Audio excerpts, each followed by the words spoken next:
And we're live. Good call. Yep. How's it going, folks? What's up? Welcome back. Episode 9.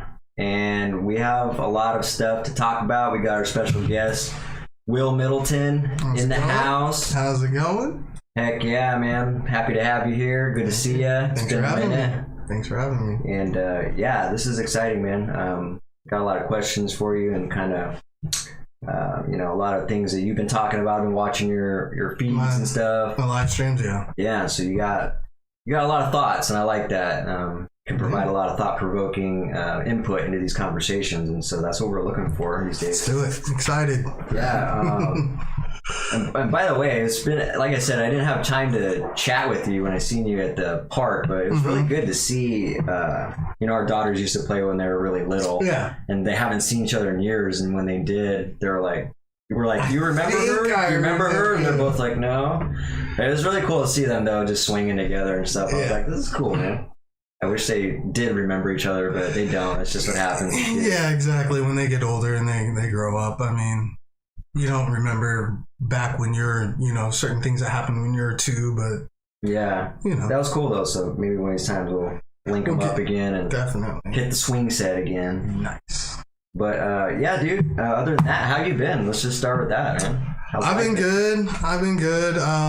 Kind of just taking things in stride, trying to get my business going as well at the same time, working regular 9 to 5. Nice. Yeah, just learning every day, trying to grow as an individual. Sick. It's awesome, man. Mm-hmm. Yeah. How you been? Dude, I've been really good. We were just talking about this, but yeah, fucking up to my neck in work and doing this podcast, doing my daughter's podcast. So I'm just busy, and these days I really am a high advocate of staying busy. So it's definitely, extra time is a killer. Is a killer. Yeah. How you been though? I'm good. Yeah, it's been like 10 years. Something like that. Pretty close. That's it's pretty crazy. Yeah. Danny fell into the shadows, man. Yeah, it's been a while. Yeah, but I've been good. So just going to college and stuff right now. So. Oh yeah, for what? I'm going for art now. I literally just changed my degree a week or 2 ago. So yeah. That's what's up. So that is what's up, man. It's exciting. I think we all appreciate art, right? Definitely. I love art. I used to write music myself a lot. I kind of fell back, but you never really ever fully stop being an artist. Yeah. You know what I mean? Once you look at everything as an art. So music's kind of like riding a bike almost. Very much. It's really hard to lose all of your musical skills. So. Yeah. Yeah, so that's really good to hear. Like I said, I'm excited to have you here. It's good to see you, man. I've known you for a long time. You've been a good friend of mine for a while, so it's nice to catch up and see you here. So yeah, other than that, let's see. Let's just start. I got some questions. I don't know if Danny's got some questions. Let's tell us a little bit about yourself, man. Like, where are you from? All right, so let's see here. Name's William Middleton. Go by Will. Born in Tacoma, raised back and forth in between Tacoma and the Olympia area. I'm 33 now. Just turned 33 the other day. Nice. So yeah. Business owner, owning my own little landscape company, trying to get that going. Father of two girls. Yeah, you enjoy music, it sounds like. What other stuff you enjoy? Music, arts. I love going on like long hikes and stuff. I like getting out in nature. You know those guys? I like to get away and dial in and just like. How long of a hike? You got like a Tinder profile that says I love to hike? You got pictures of you up in the mountains and shit? No, I mean, when I go out, I'm trying to stay out of connection with all that. That's why I go and do things like that. Yeah. And like hike, when I say hikes, I don't mean like 10 miles. No, I do mean like 10 miles. Oh, okay. Like, I mean like That's a a real long hike, you know what I mean? Nice. Sometimes even, have to stop, rest, and, stay the night and then continue your way back. Damn, But, Dude, that's like a journey, man. yeah, It's it's like fun. a fucking Hobbit quest. It's fun, dude. It's definitely fun. And just like to look out and just see like valleys and, That is cool, man. You know? Breathtaking landscapes. Dude, just I feel you on that. they're I just love that. amazing. That's cool, man. We'll have to hit up. I do like hiking too. It's just hard for me to. I always have an excuse to not go and make the time, and so I have to get out and. It's just one of those things, like once you start to do it, you just love it. You know what I mean? And it might just be doing like a quick, 2-mile hike, you know what I mean? And then you start doing that a little more frequently, and then you just start to, I don't know, find peace and ease when you do it. Yeah. It's pretty awesome. It's definitely a sense of. It's almost like a meditative sense to it, although you're not sitting there stationary with your eyes closed. Oh, but they say that most of your thoughts come when you're able to look like at like far distance of something, and you're like walking kind of like towards it, or if you like notice you have great thoughts when you're driving. Yeah. You know what I mean? Yeah. Like that's what they say is that's why, like, because you're looking, you're gazing off, and then That's interesting. I don't know, your brain wants to function better as you're moving. That's weird. I don't know. I could believe that because a lot of my good thoughts come while I'm driving too. That's why I was telling Danny. Yeah. I ride around with a recorder in my truck, and that's how I get half my notes on here because there's no way I can write and drive. Yeah. You actually record your ideas for the cast? Oh yeah, for everything. Oh, interesting. Yeah, you just sit there and listen back to yourself? I've never even heard you do that. That's I'm surprised you never heard me playing it back to myself and writing down notes and stuff. Just like chilling. I might have just thought you were just talking, honestly. Oh yeah. I got a lot of thoughts, so that's really the only way to get them locked in. Hey, Derek, welcome to the podcast, man. Feel free to join in and chime in on this if you want. And yeah, so let's see. There's a lot of things going on. How's the COVID-19 thing been for you, man?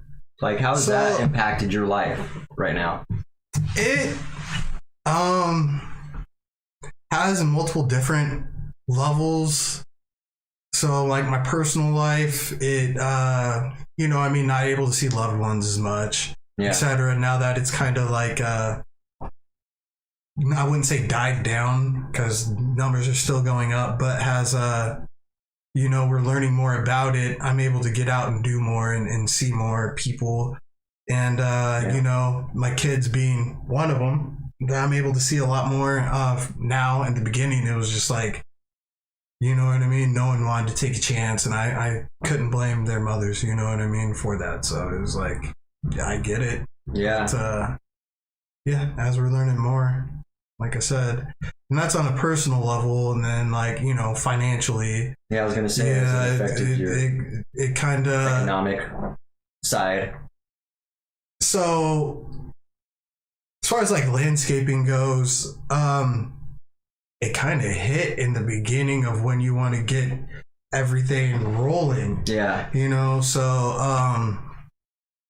it kind of sucked in that aspect, but I was able to like kind of focus in on my marketing and link up with a better marketing team, and it kind of has actually propelled some good things out of that. Great things propelled me into a different level of where I was compared to several years ago.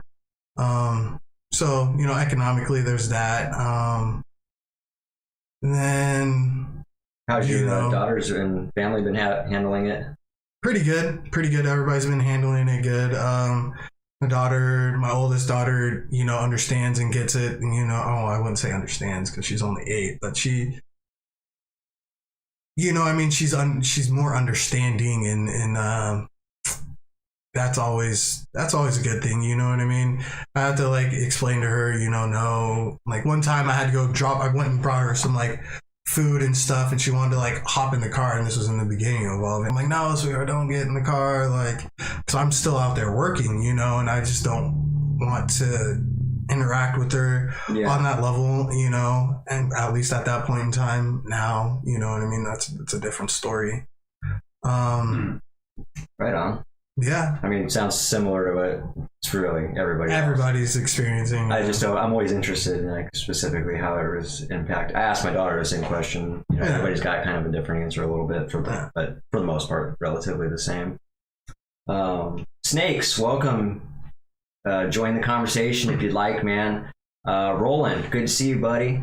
Also, Roland said if you hike up Mount Eleanor by Lake Cushman, you can see all the volcanoes all the way up to Oregon. That sounds badass. That does sound actually, I've hiked that hike. Up the other side, you see Seattle. Yep, I've hiked that hike. Yeah, and I've hiked on awesome. the other half of it, and you can see out to Seattle. It's beautiful. How long is that hike? I can't remember. Last time I did that hike, it was like back when I worked in the Conservation Corps, and that was when I was like 20. So, you know what I mean? I'm 32 or 33 now, so I was like 13 years ago. Yeah. But from what I remember, how was that job? That was one of the most life-changing jobs it is like the most life-changing job I've ever had. Nice. Kind of like propelled me into the landscaping, just got me familiar with those tools, etc. Yeah. I suggest it to anybody who's younger than 25 to go do. It's like really an eye-opening thing. I got to do what's called disaster relief. So I went to Florida when they had like these giant tornadoes hit and stuff, and got to go help out. Katrina? Well, it was the year after Katrina. I know it seems like they're always getting hit, right? Yeah. Oh yeah, they're always getting hit with tornadoes and hurricanes and stuff. And it was tremendous to go out there and have a positive impact on people out there. Helping, it sounds really cool, man. Yeah. I didn't know you actually did that part of it. Yeah, and that was just like one aspect of it. Another one, like we worked, we had a contract with like Olympia Parks, so we did like stuff around Olympia. And then the other half of the year we would go up to like Mount Rainier, as I was saying, and go do like trail restoration out there and help fix trails and drainage on trails. And there's a few times where there's like complete washouts that we had to like etch a trail into the side of like a mountain. Sounds like hard work. Oh yeah, it was extremely hard. It kind of gave me my work ethic I have these days. I envy you because I've always wanted to go to Mount Rainier, and you got to do that. You got to do it a bunch. Yeah, it was amazing. I've pretty much done all of the Paradise Trail up to like where you start to hit the summit and go up, and you know what I mean. So I got like to where the snow starts. Other than that, the state's not going to pay me to go that high up in there. No. Nice. Yeah, Roland was saying he thinks that landscaping was one of the first allowed to start back up. I'm assuming he's talking about the phase 2. Landscaping was one of the first ones, once like businesses started reopening, it was one of the first ones to open back up. It got shut down. That's like something that needs to happen, I would think. There was a loophole, so like if you're doing like maintenance on an essential business, you're allowed to. So I also work for another company, and we were allowed to go and do like work at like banks, you know what I mean? So we were able to go to like banks because banks are essential businesses. If a bush gets too big, someone can jump out, rob somebody, you know what I mean? So you gotta keep everything in spec and dialed in as far as like that goes.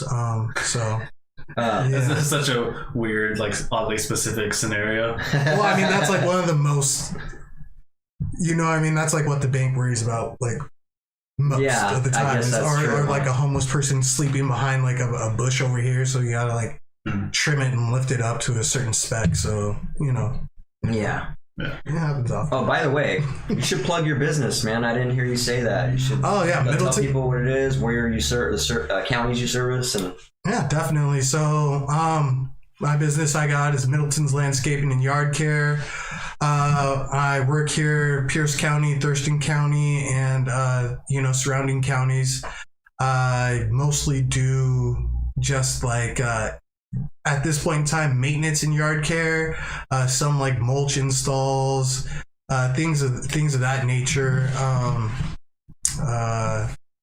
haven't really not diving into the hardscape yet. Still trying to dial that in, get that gauged in a little bit better before I start moving forward with that part of my business. But that's here to come, hopefully within the next year or so. But I definitely know some great hardscape companies. So even if you need help in that area, don't be shy to reach out. Look me up. I'm on all over Google.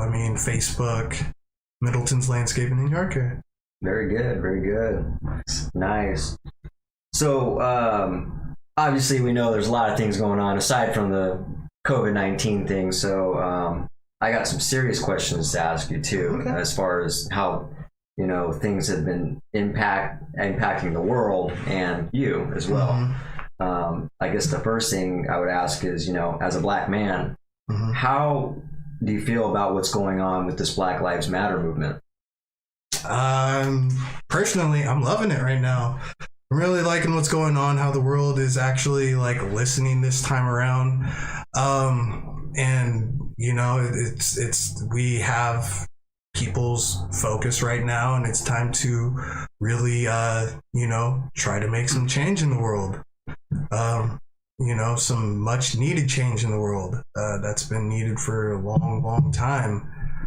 Some things I'm not behind. I don't get behind with it, that they try to attach to it, etc. But what do you mean by that?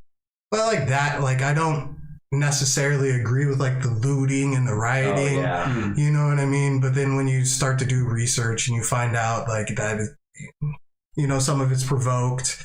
There's mysterious. A lot we don't know about what's going on inside of this. Yeah, mysterious piles of bricks being delivered the day before a protest. You know what I mean? I've never heard of that one. That's crazy. In specific areas where there's no no paving being done. No, construction being done at all. It's just that's why is that there? Who's delivering that? Yeah, why? But yeah, no one would probably be on board with that. No. I'd like to think nobody's on board with the looting part of it. Definitely not. But as far as the positive things, you know what I mean? I'm all for that. I support it, definitely. Nice. How has how's this impacted your life personally? You talked about the current events, or let's talk about the current events, and then a follow-up question would be what kind of racial discrimination have you experienced in your life? Okay, I think so that's good, because I know I'm certain you probably have. Absolutely, but we'll get into that. So as far as current events, how it's impacted me, I'm all for it, and I try to do nothing but educate people on the fact and everything that is attached with it. But when they fail to see anything positive out of it, and they only want to look at the negative, it's kind of hard.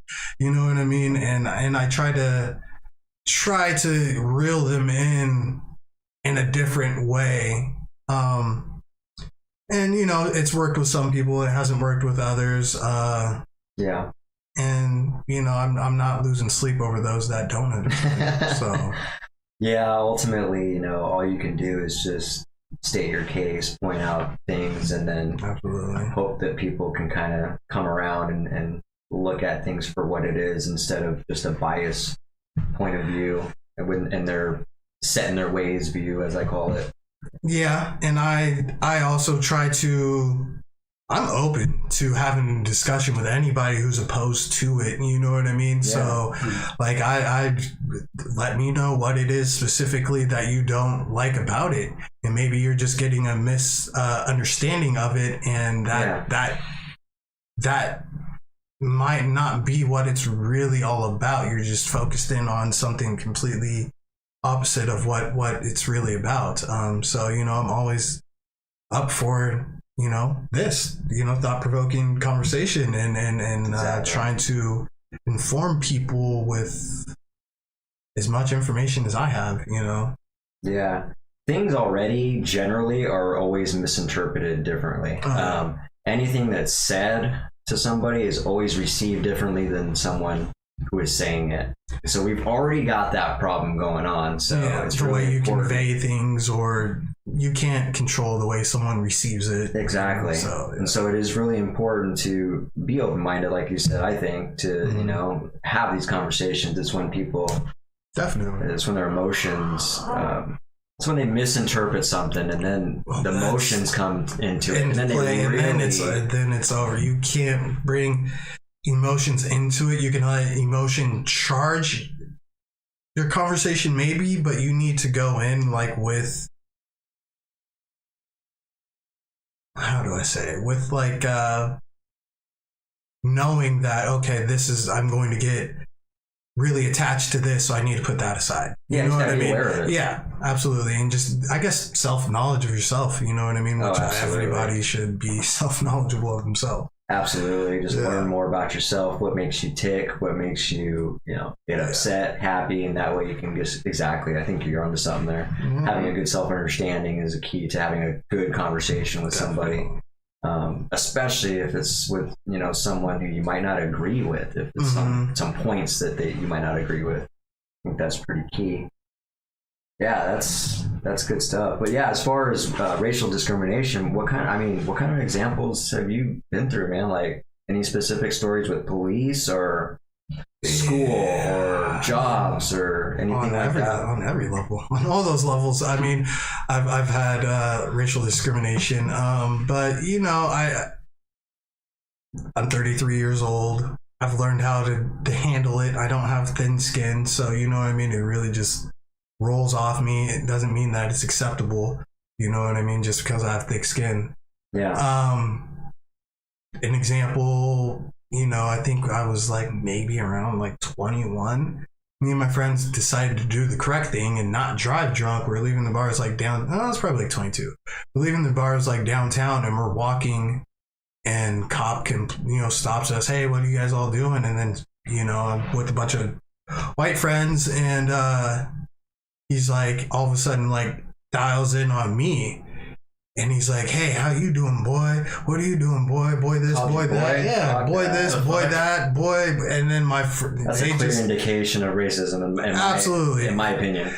Absolutely. And my friends, you know what I mean, tuned into that, and they're like, what do you mean, boy? Like, stop calling him boy. Like, what's going on here? Yeah. We're like, you know.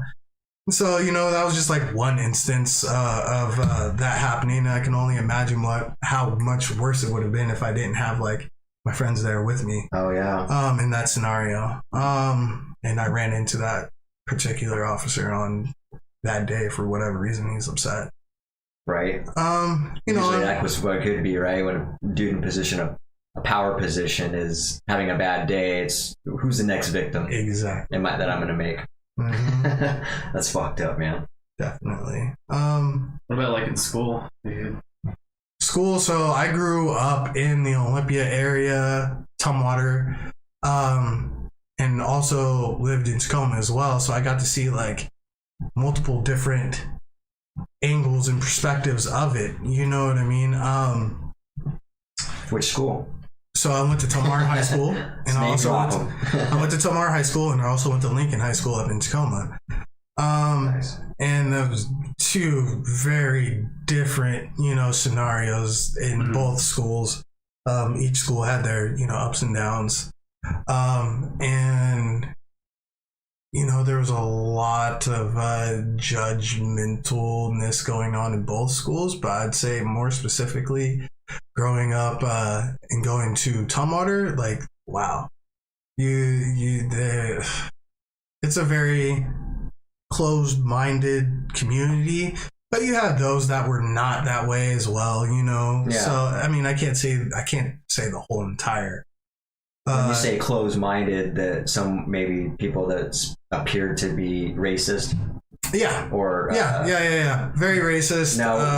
And it's underlying racism. It's like never. It's never direct. Yeah. It's never direct. Passive and aggressive. those that were direct, you know, I mean, it was known, and it was just like, well, I know you're this way, you see I'm this way, so whatever, you know, and we just go our separate ways, you know, and there's never really any like clashing as far as that goes.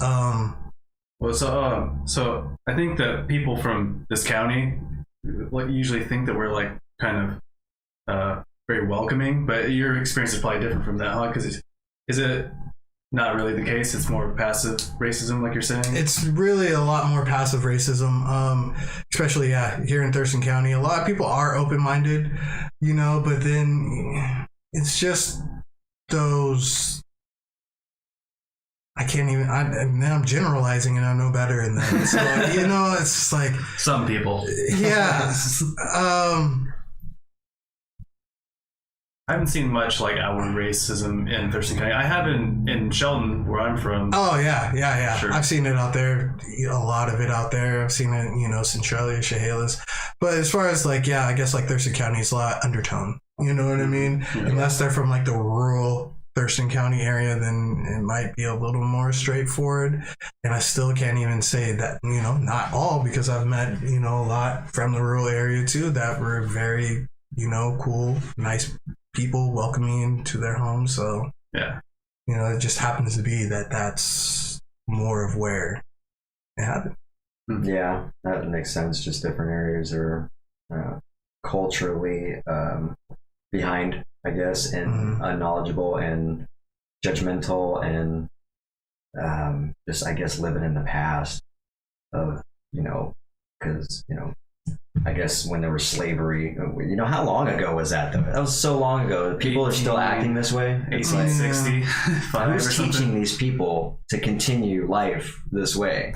You know what I mean? It makes you wonder. Yeah, but then you gotta realize that segregation wasn't that long ago. Yeah, how long ago was it then? Was it somewhere around then was where they started? That way, that really wasn't that long ago. No, that's not that long ago. So for these things to continue to happen, it's going to happen. It's inevitable. But just the fact that it is still continuing to happen at the pace that it is what is remarkably I'm dumbfounded, because you figured that. At least I would have thought by the time the 80s came around, a lot of that shit would have kind of died down. But you know what I mean? There's a lot of things that happened in the 80s to stunt that and then continue biases of black culture and African Americans and blacks. I'm trying to think of when the Rodney King incident was. That in the 90s. That was in the 90s. Okay. But that was just the first time it had been captured on camera. I was just going to say that the videos have been a game changer for this, to expose this shit. Yeah. I think people thought that we were progressing more than we were because we just didn't have exposure to it. But now with social media, it's right there in your face. A microscope on police, particularly. Yeah. Yeah.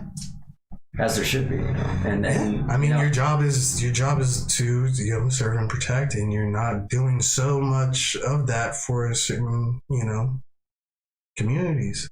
Yeah.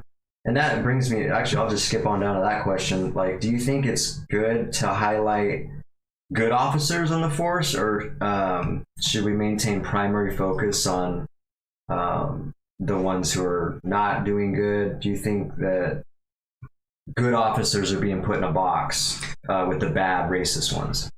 With this, as far as I go, I can't speak for everybody. I've ran into so many great officers. You know what I mean? I can't say that every cop is a bad cop, and I hate all cops. No, I don't.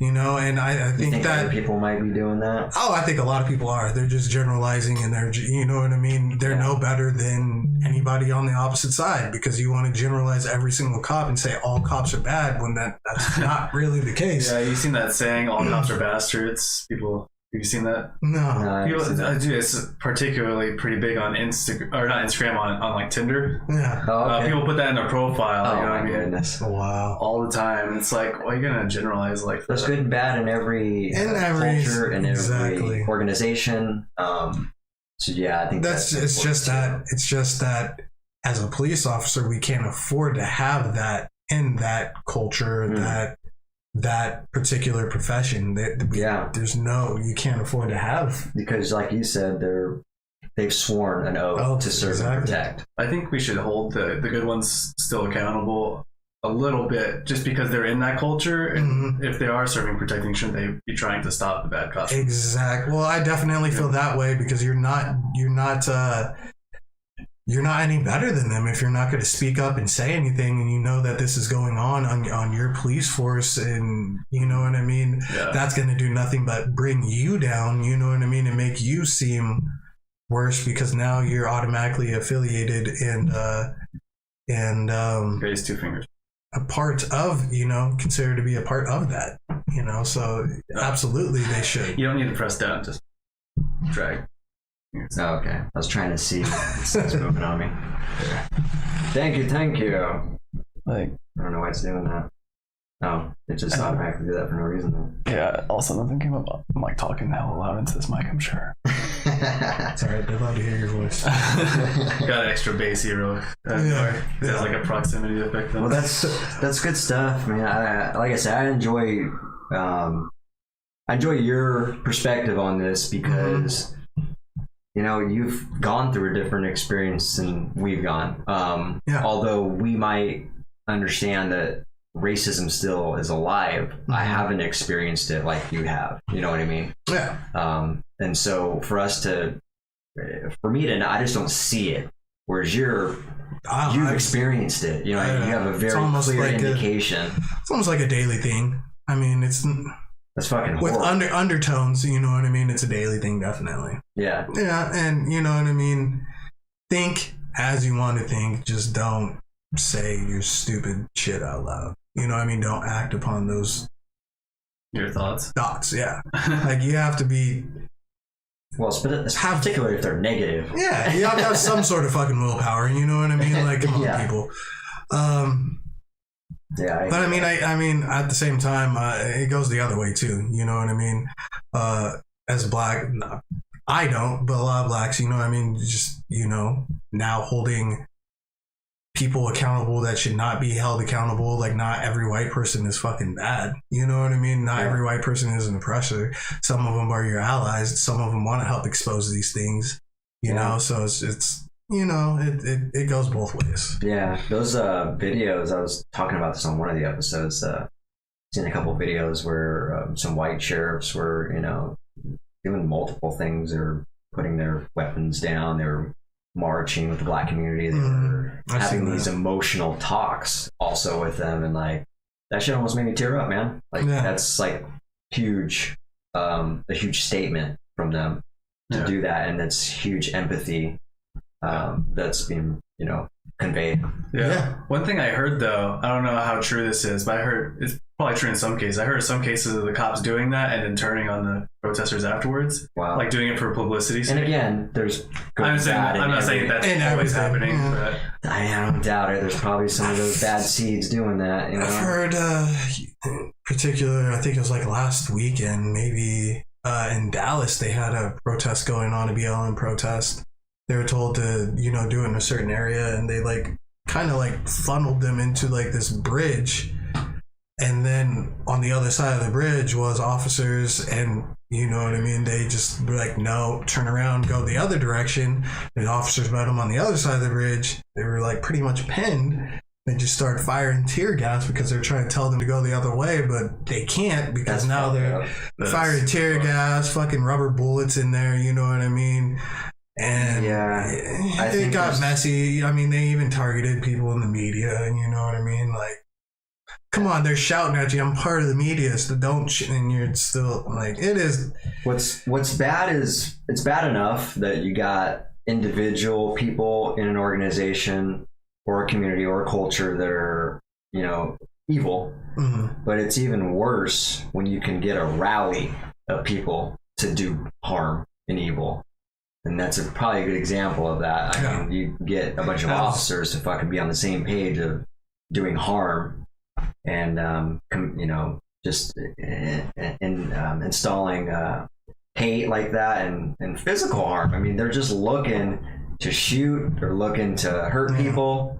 And I believe that exists, and that's fucked up. It's definitely fucked up. Did you guys hear about those two Buffalo riot squad officers that actually got in trouble for pushing that old man? Yeah. So they got in trouble. They got in trouble for that, and then the whole entire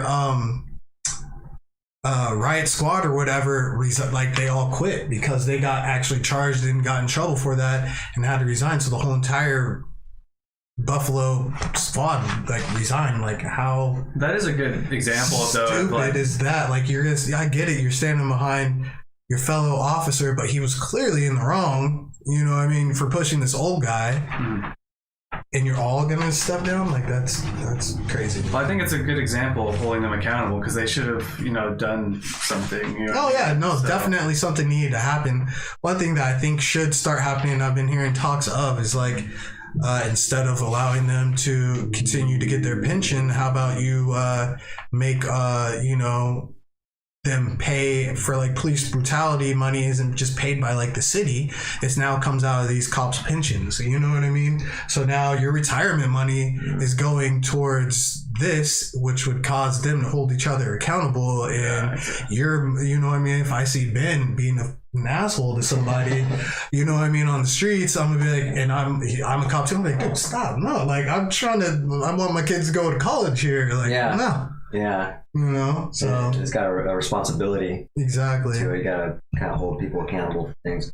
I heard that I did hear about that. The 57 officers quit their job after the 75-year-old man was shoved by the two officers. 57. That's a huge squad. I also heard Trump's reaction to this. I don't know if you guys heard that, but Trump can be an insensitive prick, dude. Mm-hmm. He was saying, maybe the old man fell harder than he was pushed. Dude, he was also saying that how do you fall on my phone? How do you fall harder than you? Can you explain that to me? How do you fall? I know. He was also, well, I can see what he's saying, but he's a dick for saying it, because it does overreact. The old man is old. His equilibrium is not what it was. You know what I mean? It doesn't take much for him to fall. Mm-hmm. But he clearly hit his head on the ground. There's blood coming out of his ears. Yeah. But he also accused him of potentially being part of Antifa, and that was all that was staged. Yeah. Oh, actually, I do. I have that exact. Oh, what he said. Okay, so Buffalo protester shoved by police could be an Antifa provocateur. Exactly. 75-year-old Martin Gugino was pushed away after appearing to scam police communications in order to black out the equipment. I watched him fall harder than he was pushed. He was aiming scanner. Could be a setup. Yeah, it's just crazy. I mean, Trump's tweets, I swear to God, it's kind of like relative to when you're you know how when you I haven't done this in a while, but you know how when you like go out drinking and you get home, it's 2:00 in the morning and you're on the phone, you do a tweet, and then you wake up in the morning and you look at that tweet, you're like, why the fuck did I write that? Oh, shit. All his fucking tweets are like that. Yeah, definitely. Is he drunk constantly, or he's definitely a piece of work though. Too much hydrochloroquine. By the way, do you think Trump is a closet racist? Yeah, I don't even think he's a closet. I don't. I think I just think that he can't be out in the open with it because he's president. You know what I mean? Like, but I don't think he tries to hide it in any sort of way. You know what I mean? He's just not going to come out and flat out say it. I like my mom's reaction. She said, "Trump's a 74-year-old man. Let's see if he likes being pushed down." Right? Let's see how you handle that. Yeah, you gonna stumble? You seen the way the guy said? That guy Trump would fall over so hard too. Because have you seen the way he stands? He like what do they call it? Forward? Yeah. It's so weird. I think they're saying because he wears like lifts in his shoes or whatever. So that's why.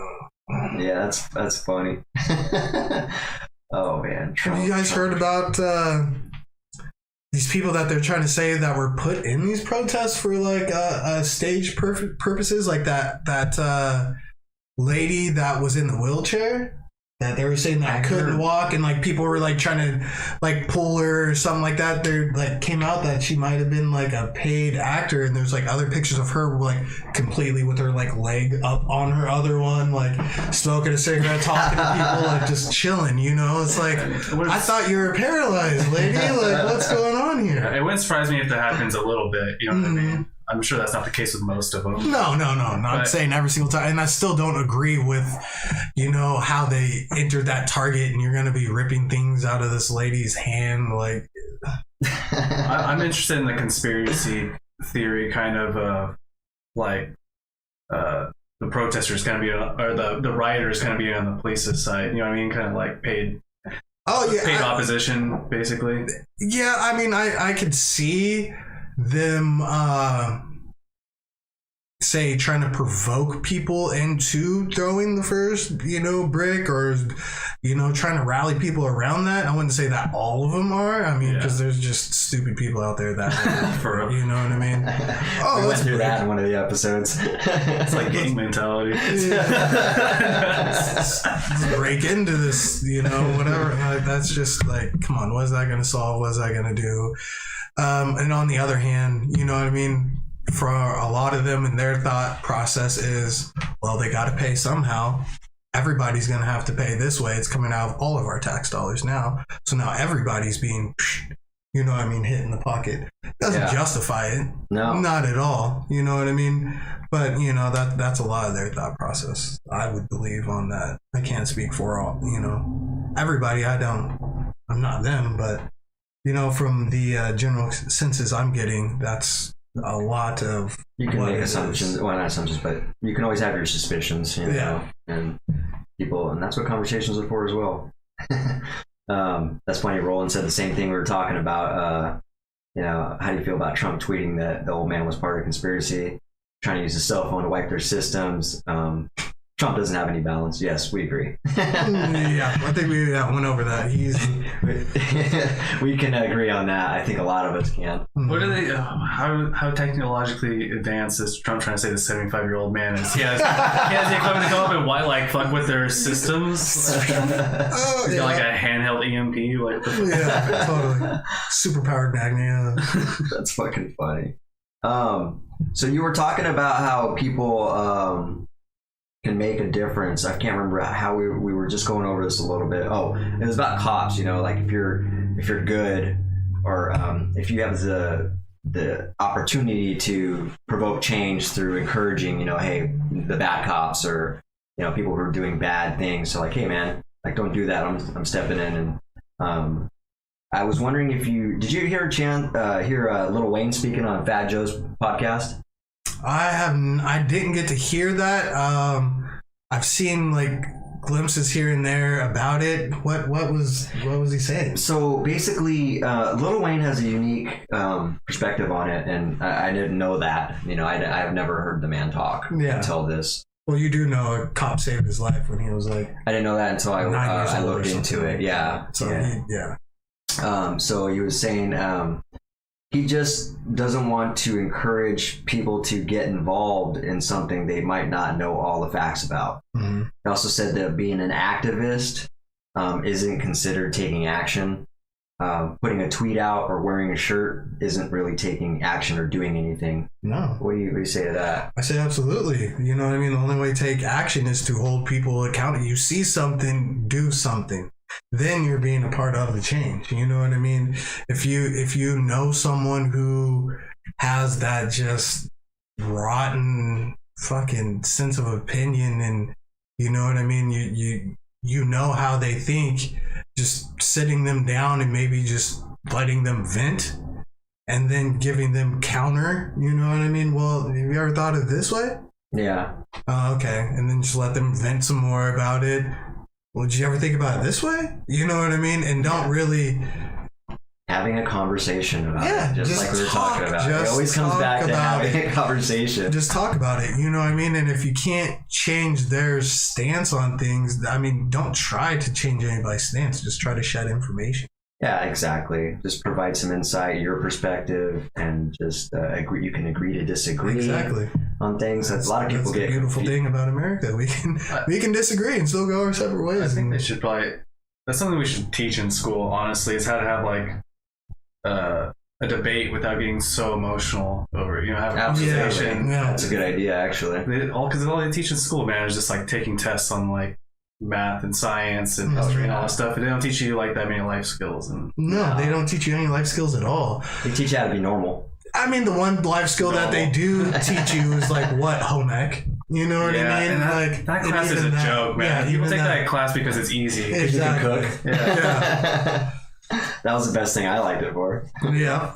Oh, I get to go to school and I'm making banana bread today. Yeah, the only other things I can think of is they have usually have like a leadership clubs or like ROTC, but those are like for very specific things. They don't give you like generalized life skills. Yeah, absolutely. That's a good. I like your perspective on that though, because I think there's a lot of people that would disagree with you about thinking that wearing a shirt or putting a tweet is not doing anything. I think some people out there are literally thinking that they're taking action, literally. So here's how that can, yes, no, wearing that shirt or putting that tweet out can, but only if you do something productive along with it. So if you're wearing the shirt and it sparks a conversation, then absolutely. Now you're taking action. So it could be if you're putting a tweet out and then you're able to engage with the people, not like just get defensive, you know what I mean? Not in anger, Yeah, then, and then you could. I mean, there's people that, I go live and I've had people, that I've known for many of years, message me after some of my live streams and go, wow, I used to think this way when I was so much younger and we grew up and you know how I was, and now I'm just like so embarrassed because I used to act this way and do this and that. Yeah. I've had people, message me and be like, hey, I would appreciate it if you could like talk more about this stuff, maybe with like my kids, you know what I mean? Yeah. Blah, blah, blah, like kind of break it down for them, because there's certain things that I don't understand and I can't convey. And I'm like, yeah, sure. I don't mind doing that. I don't mind talking to the kids and, you know what I mean? Help. That's really what it's all about. If we can nip this stuff in the bud early, it doesn't become a habit. It doesn't become the way of thought and train. You know what I mean? Yeah. It's so much harder to change as an adult than it is to just steer them the other direction as a youth. Yeah. Would you say that younger people are more or less racist than older people? Because I get the impression that each generation is slightly less racist, but I don't know if that's just my perspective. I'd say that there's a whole lot more understanding with each generation as time is going on. I mean, there's a lot more people getting on board, understanding what is going on. But then you get these, 18-year-old kids out here with their MAGA hats and you know what I mean? So then I sit back and I go, dang, maybe we're not making as much progression as I thought, but it's weird how it happens because it feels like when you're in elementary school, you don't see very much of it. It's like the older you get, the more it starts emerging. Exactly. It's taught through the culture for sure. Exactly. That's why I say it's easier to steer them in the right direction as they're young, Yeah, so to follow that up, what do you think, when would you personally think it's a good time to have a conversation with children about racism, and how do you think it affects children that might know nothing about it and already view everybody as already equal, so it's going to be very newly introduced to them? What are your thoughts on that? How do you think that should be approached to children, and what age? Well, I mean, you can gradually introduce it into them by like maybe not just saying things, by just like, introducing like just like small things like maybe toys, you know what I mean, here and there as they're growing up. But as far as like having the actual conversation, what age to start, I mean, just to let them know, hey, this happened, these people were oppressed, just everything that would. I would say around like third grade, the kids really start to understand, you know what I mean? Like, and I think that's really like a good age, but you know what I mean? You could still do things before then to help steer them, you know what I mean, in a better direction, you know what I mean. That's kind of just what I was thinking. letting them hang out and play with multiple cultures, and teaching them as they grow up about just different cultures, you know what I mean. Letting them find out what they like, find out cool about whatever culture it is that they are consuming themselves with, that that week or whatever you may be doing with them, you know what I mean, whatever your system is that you have with them. But I mean, I think if you teach kids at a young age about multiple different cultures and their own culture, that they're going to be a lot more sensitive in understanding to others' differences, you know. Yeah. I feel like you could probably tell them younger. I know, like my daughter, for instance, she kind of understood the concept of racism younger than third grade, but I mean, it probably differs for kid to kid. Because I remember my ex is half black, and so I remember I made some joke to her that was like lighthearted, but I remember my daughter was like, "That's racist," and I was like, "I was just joking, it's not." Yeah. We all just kind of laughed about it, you know. So I guess like maybe when I say like having the talk, I mean like sitting down and like discussing it completely with them.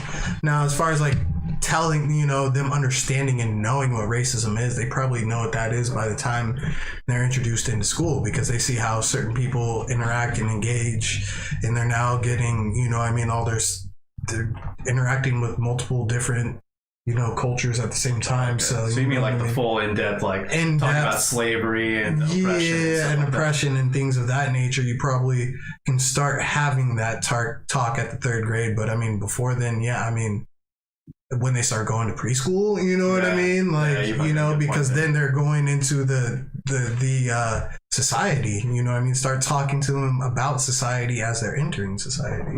Yeah, okay. That makes sense, yeah. Yeah, the reason why I was saying that is because I have a suspicion that there's people out there that, in regards to when that conversation should be held with children, they might think that since they they're naive to it, and they, you know, they're already playing with multicultures, that introducing it could be a negative undertone.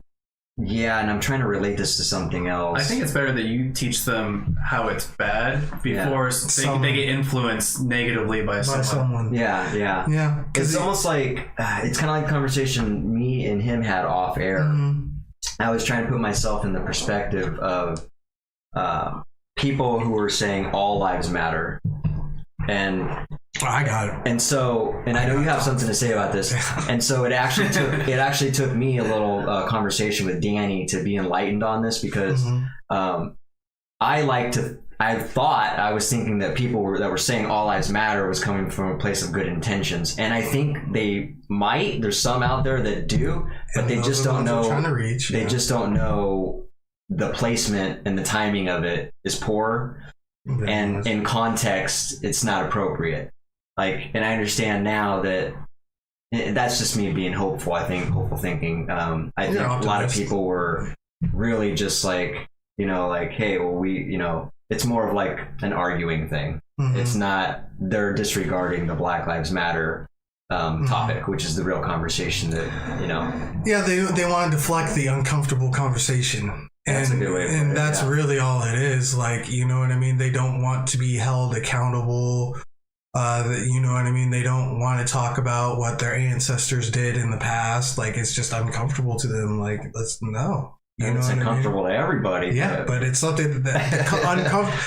As you know, as a business owner, being uncomfortable only means that you're doing something good and you're growing. Exactly. You know what I mean? Absolutely. It means growth, you know, and once you get out of your comfort level, I think that's where you know, I mean, people really start to grow. That's where you grow, exactly.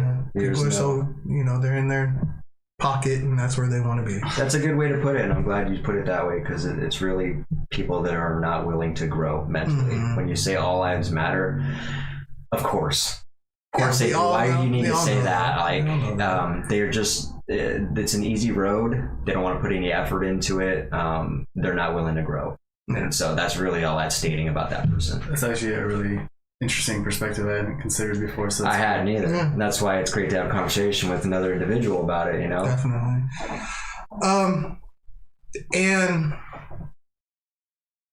it just goes to show their true ignorance, you know what I mean? Like, do you think there are some people who truly have just a oblivious. Good intention? They're oblivious, and they think they're being positive about it. Yeah, about it. Like, but you know what I mean? They just need enlightened. Yeah. And I think it's just people take it when you say Black Lives Matter that you're saying our life matters more than your life. Yeah. And then they automatically assume you're saying that you're superior to them. Like, no, it has nothing to do with that. It has everything to do with the, extremely high rate of, imprisonment, murder that is going on in those communities, in our community, and how, our people are literally being hunted down in the street. You go for a jog, you know what I mean? He stole something, gunned down in the street. Like, that's crazy. I heard about that. Literally being gunned down in the street. Guy was taking pictures of birds. I can't remember who his name was. He was bird watching, got called, the cops called by that lady. She was like, I think he's taking pictures of me. He's out there bird watching. I think he got shot too. I've heard the stories, man. It's fucking horrible. Yeah, it's really awful. Especially the ones that they like kill kids. You know what I mean? Oh god. Oh yeah, yes, dude. That's the worst. Yep. That's true evil. That is completely true evil right there. So yeah, I don't know. It's a good conversation to have because definitely the Black Lives Matter versus All Lives Matter topic. I've seen that so many times. Right. It's now. Like if you're okay with All Lives Matter and you're okay with Blue Lives Matter, but you're not okay with Black Lives Matter, I've seen this multiple times, then what is it that really makes you uncomfortable? It has to be the word black. Yeah. You know what I mean? You're okay with All Lives Matter, you're okay with Blue Lives Matter, but you're not okay with Black Lives Matter? Like, why is that? What is it that, you know what I mean? Because the cop has a choice to be a cop. Yeah. A black person doesn't have a choice to be, but that we are black. Like, you know what I mean? We don't choose to be that way. Yeah, we just want to be, and as they say, all lives won't matter until Black Lives Matter. Yeah, I like that one. Out of all of them, yeah. That's the best one. I think to go back in that a little bit, the people who are saying all lives matter, I have a suspicion they have a victim mentality. Oh, very much. You know what I mean by that? Yeah. They're just it's self-absorbed. But us too, but me, but yeah. And again, I do think there's a very few small percentage that have good intentions, but by the majority are victim mentality. I have a kind of an analogy because I used to get upset when people would be like, all men are fucking awful, and a lot of guys would be like, well, but not me. You know what I mean? It's the same kind of thing. It's like, can you stop saying that? Because we're trying to shine light on the fact that, like, systemically or not, like, by large numbers, statistically, the guys are assholes to women or whatever. You know what I mean? Yeah. So it's like, just because you're a nice guy doesn't mean that every guy is a nice guy. Yeah. It's derailing, like you said. It's deflecting what the conversation was really about. But we can have a separate conversation at another time about this. But right now, this is the conversation. Like you're saying, it's kind of like insecurity. Victim mentality. Yeah, absolutely. Absolutely, it's the poor memes is what I call it. The poor memes. Yeah, and talking about children again, are you fearful of the future environment that Zakaya is going to be subjected to? I'm sure that might scare you if things don't start changing for the better. I imagine as a father, for me, it would. Yeah, I mean, I'm fearful all the time of things like that. And, I guess to kind of go back to what Danny was saying, I started having to talk to my daughter very early, like, sweetheart, you do realize that we are different. They look at us different. No, it's not fair. It's not okay, but we got to be a little more careful when we do these things. And it sucks that you have to have those conversations with your kids. I was just thinking that. You know what I mean? You shouldn't have to, but unfortunately, it's just the way it is, That must be like a little heartbreaking, right? Because you get to see like their kind of innocence taken away because they're like, why? That doesn't make sense. And then you have to explain how cruel the world is. Yep. Try to explain to them how cruel the world is. And, the only way to do that is, use something, analogy from a movie or something. As a kid, well, how this happened to blah, blah, blah, blah, blah. Well, it's kind of like that, but, in this perspective, it's us, or whatever. Yeah. So, you just kind of have to get down on their level and break it down for them. And it's very heart-wrenching. it sucks a lot. Yeah, it sounds like an emotional conversation for me if I had to have that. Yeah. Mm-hmm. That's too bad, man. Yeah, definitely.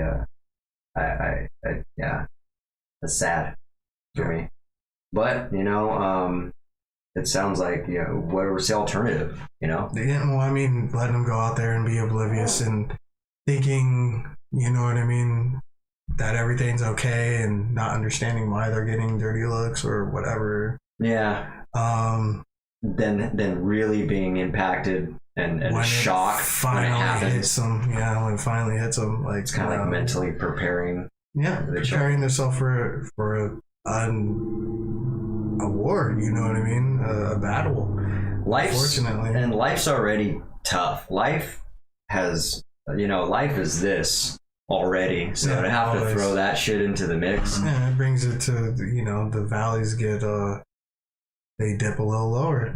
Yeah, that's fucked up, man. Well, sorry to hear that you had to go through that, and I definitely empathize for you in that respect. Because, like I said, trying to put myself in that situation as I can't, but to the best of my ability, that would be sad for me to have that conversation.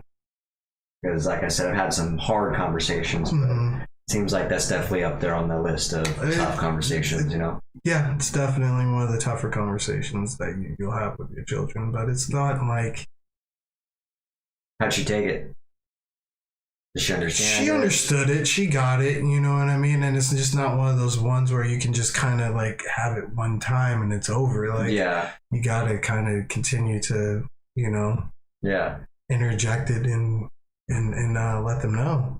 How young were you when you first started realizing that you're being treated differently? Yeah, did someone have that conversation with you? Yeah. I mean, my father had the conversation with me, growing up kind of the same way that I have with my daughters as they grow older. But let's see, the first time I actually noticed, I would say, and I acknowledged it. It had to, maybe that's why I said around the third grade. It had to have been around the third grade. Was there a moment, an incident? No, not like anything in particular. I just remember that's just when my view started to change. You know what I mean? Because I think that's when a lot of the other kids' parents, started spouting the hate to them, and what I mean. You see it on the playground, and stuff. You know what I mean? Like, why am I always getting in fights with this kid all the time? And oh, you know what I mean? And you start connecting the dots, and it's like an epiphany you have at certain moments in your life. I'm trying to remember when kids start throwing slurs around. It's like the third grade. It's like the fourth grade, third grade. That's when kids are the nastiest, to be honest. I mean, before they at an all-time high in middle school or elementary school. Yeah, I would have thought it would have been around 11 or something, but I guess third grade's 9. Yeah, I guess it's pretty close. So Malia's in first grade. She's 7. So yeah. My daughter's going in and she sent me because I got her phone. She sent me a text. I'm going into the third grade. She's got a phone, huh? Yeah. I've been debating on getting Malia a phone too. Well, I mean, it's very cool. It's awesome. You know what I mean? She can talk to her anytime she needs. That's fucking cool. You know what I mean? It's just right there, and there's a lot of parental controls on it. So she can't just go and do whatever she wants. YouTube surf and Think about it. Did you talk to her about I don't know if you have this problem, but just technology addiction or anything? Because I feel like a lot of parents let kids kind of just have free reign over technology, and I feel like those kids are going to be fucked up in the future just because they kind of getting this constant dopamine rush all the time, growing up, and that's probably not very good for your brain. Definitely not good for your brain. And I mean, she knows that she needs to put the phone down, you know what I mean? And she does it actually a lot. She's very artistic. She'll sit there and draw and paint. I used to do arts and crafts with her. We used to tie-dye things. So she's that's awesome. Very hands-on, artsy type of girl. And when she is on her phone, you know what I mean? It's yeah, she does the kiddie things, the kid stuff, but I mean, she's also trying to learn how to hone her craft and whatever it is, you know what I mean? So she uses it for educational purposes too, to oh, I can paint a tree better this way. You know what I mean? Or Nice. Yeah, I mean that's whatever. fine. But I just meant like some parents will like, Just here's a tablet. Leave me alone. yeah, basically. Yeah. No. Offloading. No. I'll use it as a way for them to So- free up time. It's basically like the new TV. You know what I mean? Yeah. Yeah. Which I'm actually guilty for with the TV I think sometimes. the TV's still better than having a tablet. But I also try to make sure she's watching something educational if I'm going to do that. But yeah, I can be guilty of that too. Yeah, I mean, I'm definitely, I do it at times, you know what I mean? I need to get some paperwork done or something. I mean, we're all guilty of it. Yeah, you know what I mean? I'm no better than the next It's one. an unhealthy and healthy amount, though. You know what I Yeah, mean? You gotta find that balance, definitely. And like I said, I'll take my daughter, like, I like to hike and stuff, so I'll take my daughter, we'll go for like a long walk, you know what I mean? And she loves to do that. She loves to do that and just, point out insects and things. Oh, look at that bird. Yeah. Whatever, Yeah, kids love that, man. And I think it's super important with this digitized world we live in now. Mm-hmm. There's a lot of kids that just aren't getting that outdoor time as much. And again, They're stuck inside. I can be guilty of that at times too. Try to get out there and walk, but life kind of just wraps you up and you get consumed by it and kicks you inside a little bit more. So, but It's a weird concept thinking about, like, especially for us. I feel like I was one of the last generations that grew up like actually playing outside and shit. You're like the digital analog. I'm like right in the middle, like where the transition was. Yeah. So you still learned cursive and I can't believe they don't teach cursive anymore. That's crazy. I don't remember. It was like 6 months ago, or maybe a year ago. Oh, it was in school. It was in college. It was just like this, like in January. I was writing in cursive, and this kid was sitting across from me, and he's like, "Oh, when did you learn how to do that?" And I was like, 3rd grade. He's like, "That's pretty cool." And I thought he was being like a sarcastic asshole. But then he was like, "I don't know how to do that." I'm like, "Wait, what do you mean?" Yeah. I'm like, "How old are you?" And he's like, 18. I'm like, "They don't fucking teach you guys anymore?" Like, that's so weird. Right? I remember learning calligraphy even. Did you learn that? I think I took a little bit. I didn't like thoroughly learn it, but I learned a little bit. Nice. It was cool. Yeah. I don't think I learned calligraphy. I feel like I did that in art class, though. Now that yeah, you say you're that, probably right. I think I did learn a little bit about that in art class. It wasn't like, it was definitely something you had to like take as an elective to help like broaden your perspective or whatever. I'm kind of sad they don't teach cursive anymore, man. Certain pen to do that, To- a flat yeah. tip to sit there and hold it in a certain position to get those angles. Yeah, It's pretty cool though. It's kind of sad. Dude, cursive is so elegant. I just don't know why the fuck they would get rid of it. Yeah, it can be sloppy too. I've seen cursive very sloppy cursive, yeah, to where it's just like, dude, you might as well just print. Come on. Dude, my print looks awful, and then my cursive is pretty decent. Yeah, So, so it's the opposite, yeah. yeah. Nice. Roland says he's written in cursive and had a coworker tell him to print because he can't read it. I thought, dude, It's not that hard to read, even if it's foreign to you. That's weird. I wrote my ex like a love letter, and I remember she's like 22. I gave it to her. She's like, "I can't read cursive." I'm like, well, "Fucking figure it out, dude." I spent 4 hours on that. I'm like, "I'm not reading that out loud, so you better figure the fuck out." Yeah. And then I see her later, and she's like, "Yeah, I had my sister read it for me." I was like, "Oh god, that's even worse." Oops. That's funny. Oh, right on, man. Well, yeah, I got. Let's see. I think we might be able to get to all my questions. Let's go back to the cops since I kind of skimmed over that one. Bounce around. I'm all for it. Yeah. So there is a sense of shaming, it seems like, that comes with defending the police right now, especially during this time, actually.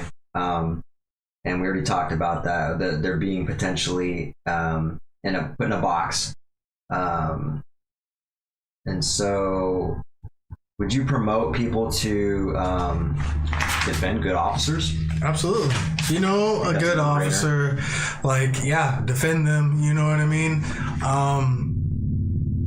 Officers, particularly who are honorably serving And doing, you know what I mean? You protecting. have specific things that you could be like, well, I know they did da da da da da, you know what I mean? Like they're out here in the community doing X, Y, and Z. Don't just let people drag every single officer through the mud, because not all officers are like that. I completely disagree. with that. Like I don't. I understand like, this is a hard time to do that, but God, you have unintelligent people out there too that are just putting people in cops in a box too. So when they see someone defending the police, I think that they're quick to judge and they're generalizing. So it's really hard in this moment to, defend the police when they're really the catalyst. The bad ones were the catalyst of this whole movement. Yeah, I mean, I see it. People are scared to even now because of that. You know what I mean? They don't want to be associated with the police because they have that. I think the problem is people are too like analog. You had that word in my head now, but they're just God, black or white. You know what I mean? Yeah. One side or the other. There's no gray. There's no gray. Absolutely, there's a gray. You know what I mean? And that's what makes things the way that they are here in this country. Is that you know what I mean? You're not going to agree with everything. You're going to stick up for certain things. You're not going to for others. But one thing that we should definitely never allow to be a thing is to discriminate someone over their sex, creed, or you know what I mean, sexual preference. Like you can't judge people over these things. You know what I mean? Like people are individuals. Yeah, nobody is. You can't. I hate that we place people in boxes. You know what I mean? I don't like boxes. I don't like titles. I don't like, you know what I mean? Sides, like Danny said. Yeah, I don't like that. I don't like that at all. But, it is just the way it is right now. You know what I mean? And I hope that people can learn to start to stop generalizing people. And I don't know how many times I've said it in this podcast, like I don't want to generalize because then I'm no better than, you know what I mean? Yeah. Blah, blah, blah, blah, blah. Like I try my best not to generalize people and I still do it. You know what I mean? And that's honest. It's hard to, it's hard to break, you know what I mean? But we all have to look within ourselves and find, whatever and try to just change these little things because if we change them within us, then the generation behind us is going to change it a little bit, and the generation behind them and by the time, you know what I mean? Yeah. It tips the scale really. It's unfortunate that like society's so slow moving with ideas. It takes so long to convert to a new way of thinking. Mm-hmm. Yeah, even especially with the no-brainers. Yeah, that's what I'm saying. Even if it's like something solutions. That's easy to understand, it still takes a long time for society to come around to. Yeah, I think that goes back to the intelligence, man. There's really just an overabundance of unintelligent people. I really believe that, and that's me being harsh, but that's the reality. It's true, man. Just all you have to do is go outside for a few hours. And you go shopping at Walmart. Go to Walmart and you'll see. We've bagged on Walmart so many times. It's one of the worst. It's one of the worst. This podcast is literally us talking shit about unintelligent people, basically every podcast, and shoppers. Roland agrees. Yeah, I mean, who doesn't agree with that? Unintelligent people. Unintelligent people. Yeah. Well, actually, unintelligent people will agree with it because they don't think they're unintelligent. Good point. That's funny. So yeah, regarding the police, what's your reaction about the reform initiative to defund the police? You think that's a good idea or a bad idea? That's an awful idea. I agree. That's an absolutely awful idea. I think that there need to be a reform. Yeah. Do they need to be held accountable? Yeah. I think that, you know what I mean? If there is police brutality or there's complaints filed against, specific people on the force, whatever, you know what I mean? The money needs to start coming out of their pensions so that way that their fellow officers start holding them accountable. That's the only way to really, because then the accountability is all held within themselves. And not just that, but like, being a police officer has to be one of the most stressful jobs. You are going through daily traumas, you know what I mean? Mm-hmm. And you take that home with you, and then, or whatever you're dealing with at home, you take to the streets, and then now you're, you know what I mean, taking it out on some poor innocent citizen. So I feel like, yeah, I think that's happening. Yeah. I feel like they need to get and this is just my opinion, monthly evaluations. You know what I mean? They get paid for it anyway. Just give them a monthly evaluation. Hey, are they still fit for this job, etc. You know what I mean? Like a psychiatrist Outside. at Every station. Yeah, but I mean, there's going to be those that don't believe in going to the psychiatrist or whatever. So it should be. Mandatory. Like, hey, like in the military, they have to do like PT training. They gotta make sure you're fit all the time. Yeah. Should have like a psychiatrist there. Like, hey, you gotta go see the psychiatrist. It's been a couple weeks. You know. Yeah, exactly. Absolutely. To see if you're you know what I mean. You're still there. Because that's one area, that's one job you can't make an error. You know, that doctors, there's several others, but you can't make errors in those fields. You know what I mean? A doctor makes an error, it's called malpractice. You know what I mean? Yeah. It's a big deal. Those are big mistakes, That's man. a big You can't deal. go back on those. Exactly. You know what I mean? It's kind of the same thing for officers. Like, you can't afford to make those. Yeah, the problem is they're not really held accountable because they are the law. You know what I mean? Mm-hmm. So they kind of like, Yeah. they can kind of push their own bullshit under the rug. Yeah, and that's why I say an outside entity needs to come in and they need to do like a once a month assessment. You know what I mean? I like that you specified outside entity because that's huge. Because if you propose this plan, they'd be like, "Oh yeah, we'll have an in-house psychiatrist." Yeah, and then they're just like, "Dude, and shut up, get out of it." No, just fill the paperwork out. I'm going out in the squad car. Like, exactly. I'll sign it when I get back. That's huge. A good point to make because it's a great idea. Yeah. Like I said, I don't know. PTSD is a huge thing, especially amongst officers. You know what I mean? So. And to your point, you were talking about how cops have a really hard job. I imagine it's a tough job. I can only imagine. Yeah. Can you imagine the job for the good officers right now, especially? Yeah. That would because they're getting attacked. Oh yeah, they're being put in that box. Mm-hmm. That must be absolutely tough right now. Totally. I just thought of that. That would suck. And it's the people that are like, because they signed up to be honorable, to really do a good job. You know what I mean? That are not racist. They have good morals, and then they're now it's kind of like they're in your shoes where you're subjected to racism. Now they're approaching their job with that in mind. You know what I mean? It's almost relative. Where you kind of have to but be it's still like a choice. It's a choice. That's the only difference. But yeah. But no, absolutely. You know what I mean? Yeah, absolutely. And how do I put this into words? Like, I've seen a lot of my relatives and people, fellow Black people. Not all of us feel that way. You know what I mean?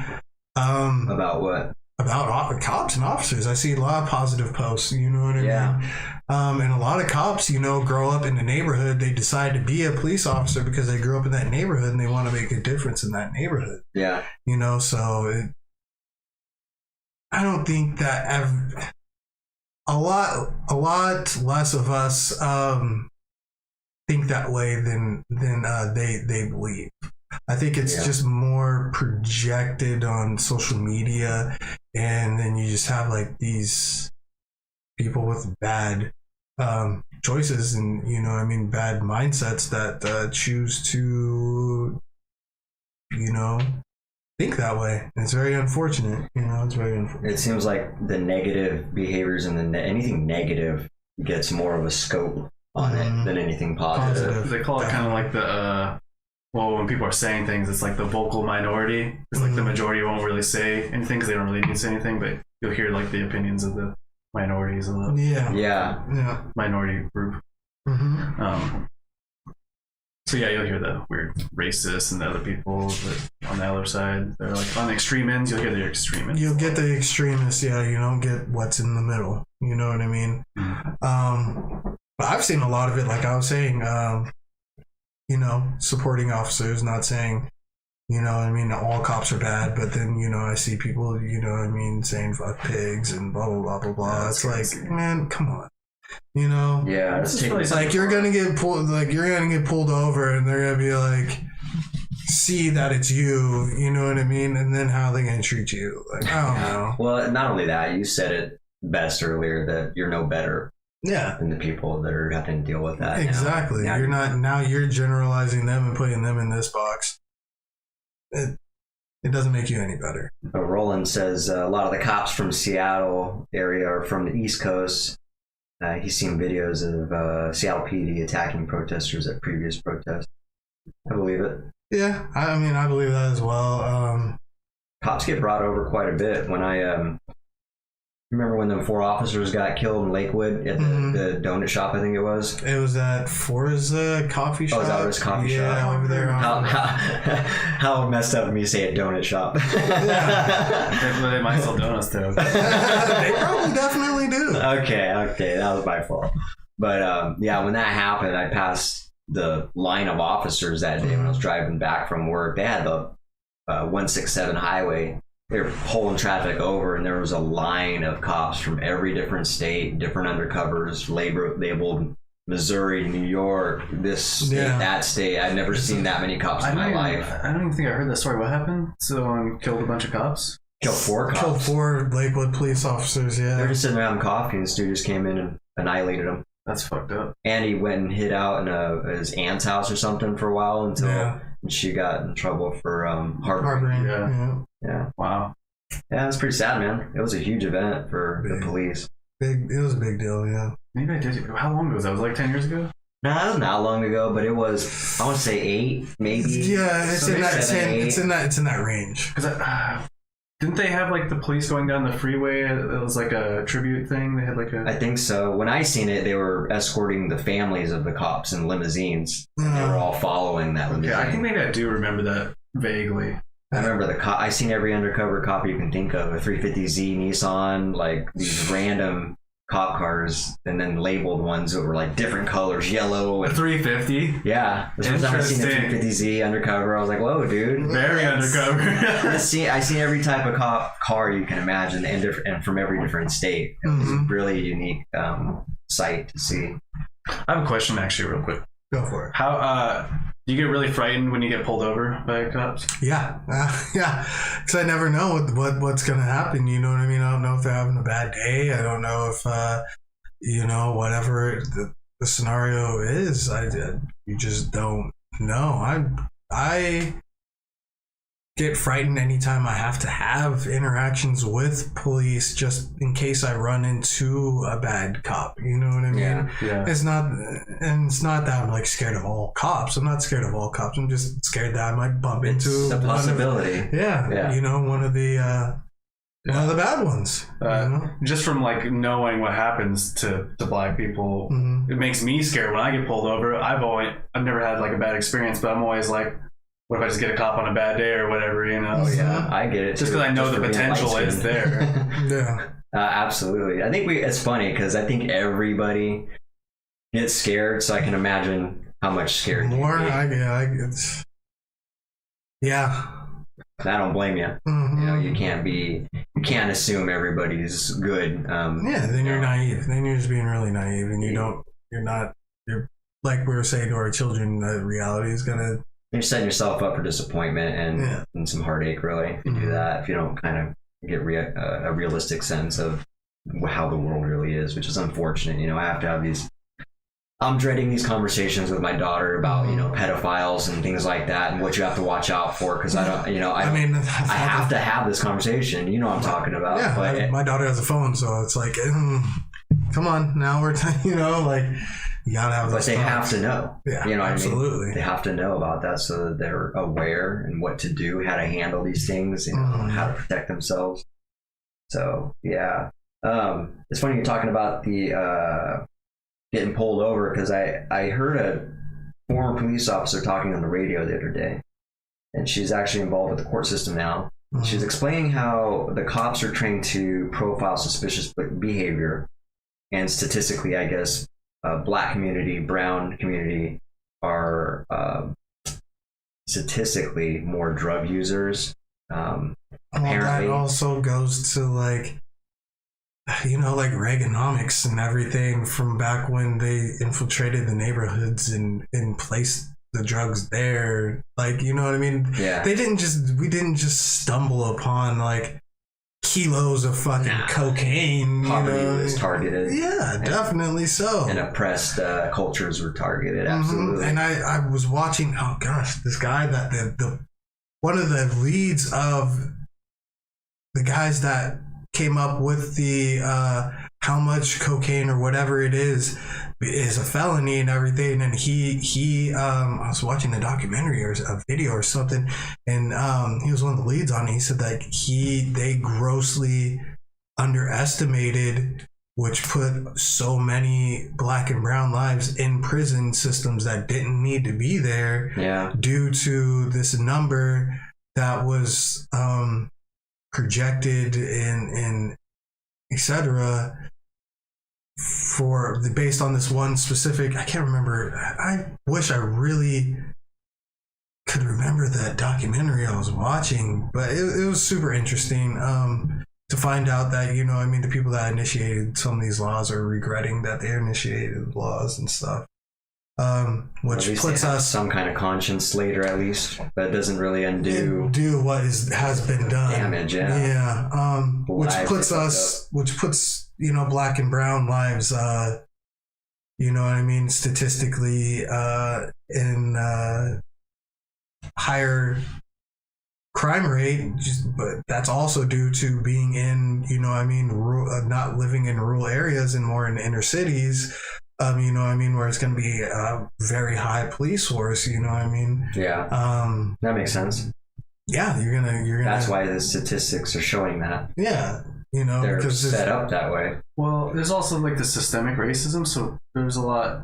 Black people are just less successful just because of the systemic racism, you know what I mean? Yeah. Like, you're equally qualified as a white person. The white person's more likely to get hired at that job. White privilege. There's the privilege. So because it's just automatically assumed that. But if you go to any poor community, there's gonna be a lot of drug use. You know, there's trailer trash. We have Absolutely. White people smoking meth out.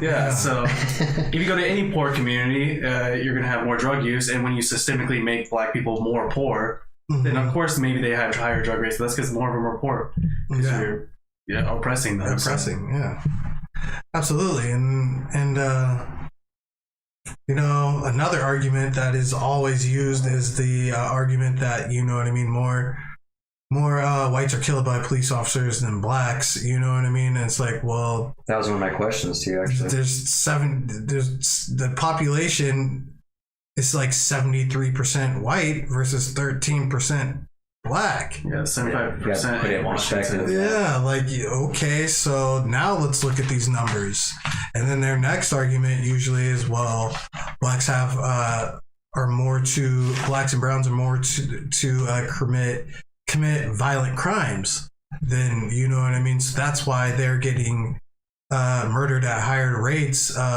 You know what I mean? That's why their numbers are just about the same as whites. It's like, that's specifically by police officers. Yeah, is what you're talking about. Specifically by police officers. Yeah, that was a question I had to you. What would you say to the people or organizations that are putting together statistics stating that the white community is dying at a higher rate than the black community at the hands of the officers? They're just using stupid numbers. You can make statistics sound however you want. Yeah. If you're just counting like percentage of total number of people in that race, so if you're like the amount of people that died by the amount of people in that race, opposed to like the amount of people in the country, because that's what they're doing. So they're just making the numbers skewed to how they want to present it. But yeah, like usually the counter argument, you know, I mean, you say, well, you know, 73% white, 13% black.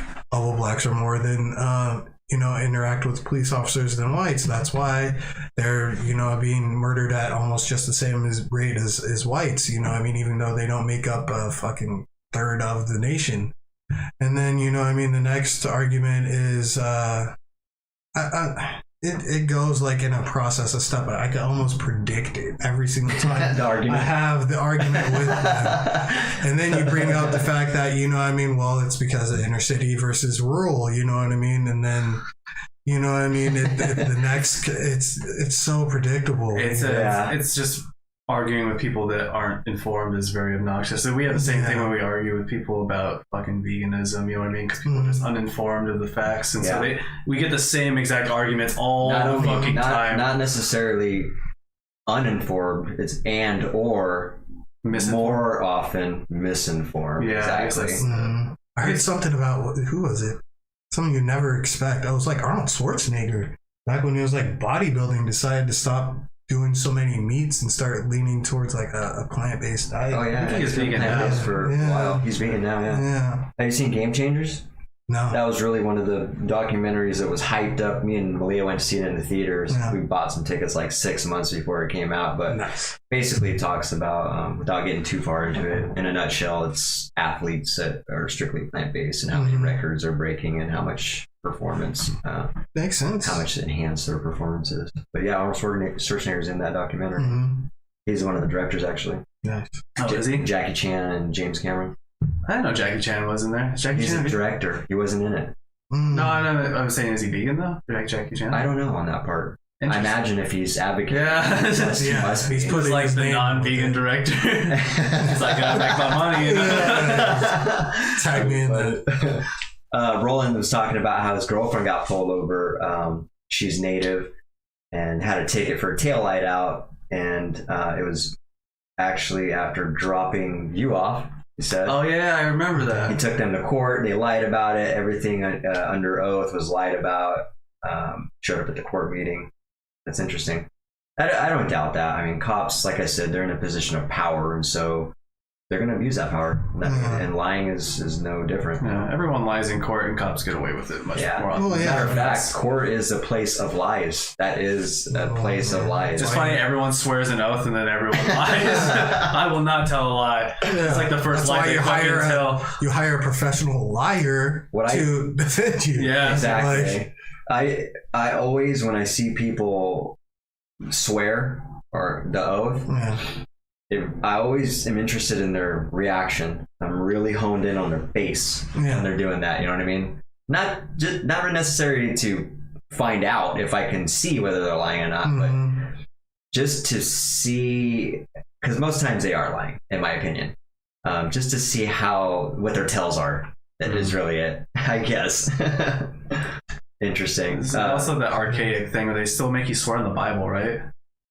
I don't know. Yeah. No, they just raise your right hand, kind of like in the Epstein video. Oh, okay. Remember they had him raise his right hand? That was another one. I was watching the Epstein video and I was like really looking at his face when he was doing it. Obviously, he's a fucking bald-faced liar. That guy has a poker face, dude, so... Yeah, I mean, still, he's just got a deceptive face too, though. You know what I mean?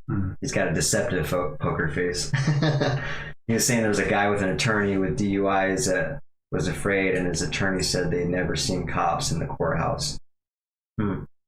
Interesting. Yeah. Yeah, like I said, it just doesn't surprise me to see the situations that court brings out in people. Yeah. But yeah, back to the female officer that was talking about her, you know, how they're trained to profile people. Oh yeah. Just to kind of go into this, it's even worse because once the prosecutors are trained, well, their job rather is to exacerbate and amplify the charges. That way they can, their job also their job is to make sure that court doesn't go to jury trial because it costs too much money to give everybody a fair jury trial. So they want a plea bargain going on. In order to get a plea bargain, they need to really amplify the charges and then say, hey, look, you're looking at this, you plead to this, we can get you less time. And so that's what their motive is to do. And that's how people get stuck. It's much like marketing. When you give a discount, you can't give the discount.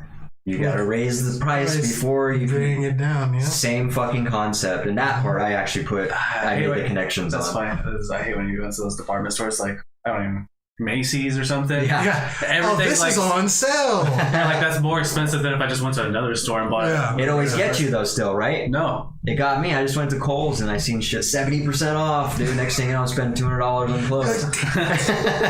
It doesn't get me because it shows that what it was. Yeah, you know, I just look at the absolute price and I'm like, no, that price is still garbage, dude.